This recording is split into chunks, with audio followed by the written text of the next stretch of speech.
First to be signed is the Ligtas Pinoy Centers Act.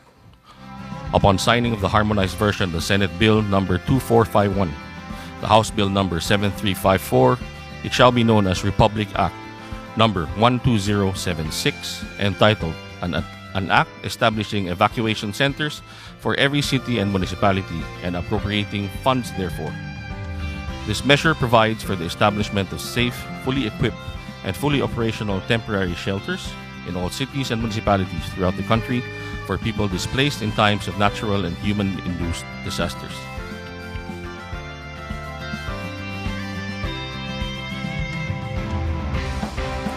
Thank you, Mr. President.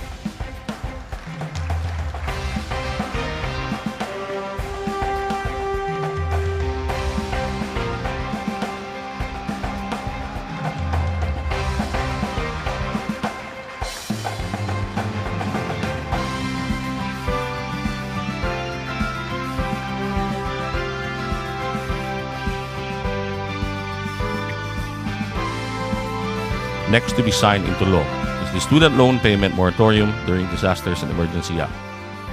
Upon signing of the harmonized version of the Senate Bill number 1864, the House Bill number 9978, it shall be known as Republic Act number 12077, entitled an act providing for a moratorium on the payment of student loans during disasters and other emergencies.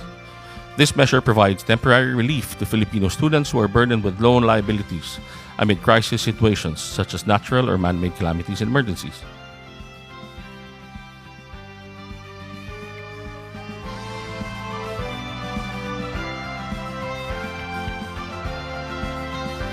Thank you, Mr. President.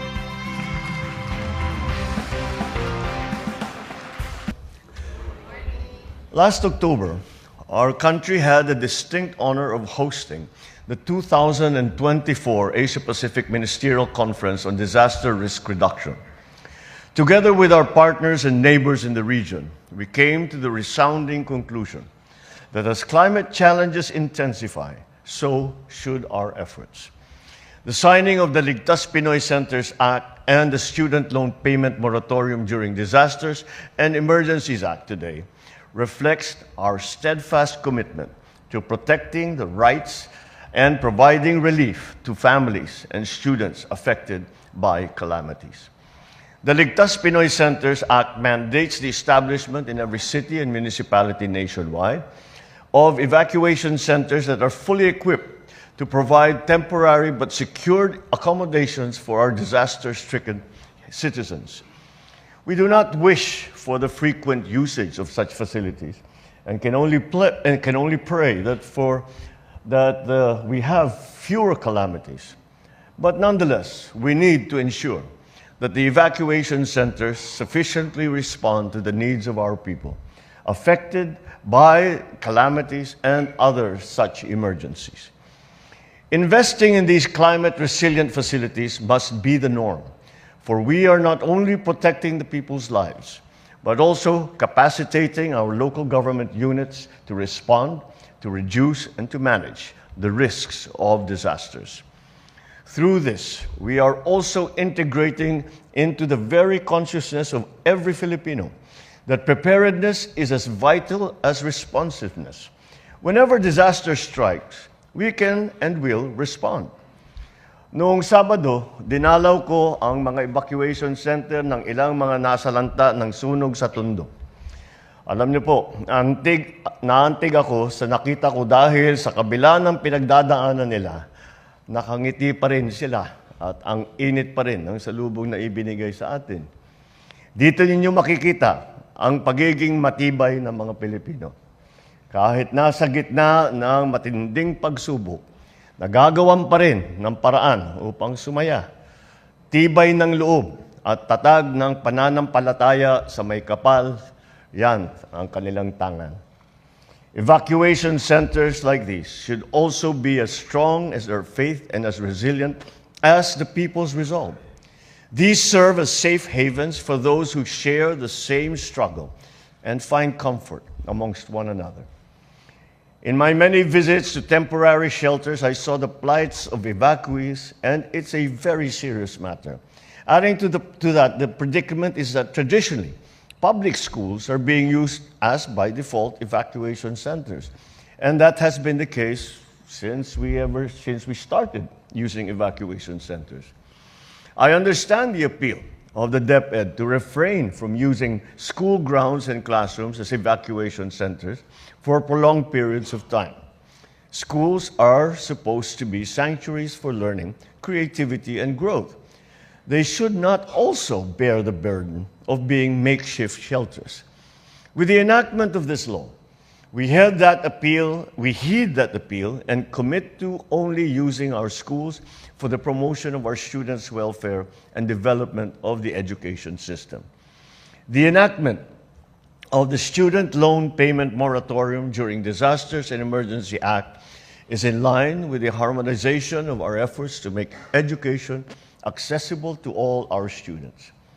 This law provides urgent financial relief by deferring student loan collections during and after disasters without penalty or interest. The benevolence of this law allows the disaster-affected students and their families to have a breathing space as they recuperate and rebuild their lives. It is our hope that this law will help lessen the financial burden off of our students' shoulders as they continue their schooling. Let me express my appreciation to our legislators who rallied behind the creation of these much-needed laws, a testament to your commitment of giving paramount prioritization to people's needs. To properly implement these pieces of legislation, I call on the Department of Public Works and Highways to ensure the timely construction of these evacuation centers in priority LGUs, in adherence to the required minimum standards, including the National Building Code, and with consideration to the unique needs of each LGU. Furthermore, we have redesigned the evacuation centers because the weather that we have been experiencing has become more and more extreme.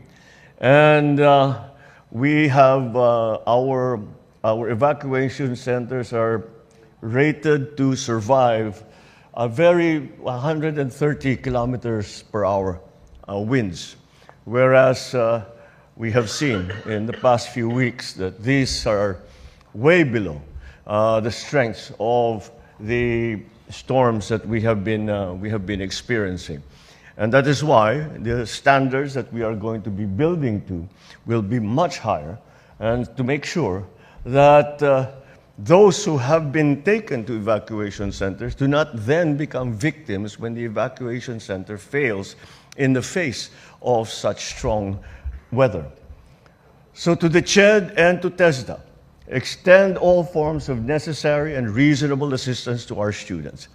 Ensure that the financial hardship of our disadvantaged students will not hinder them from completing their education.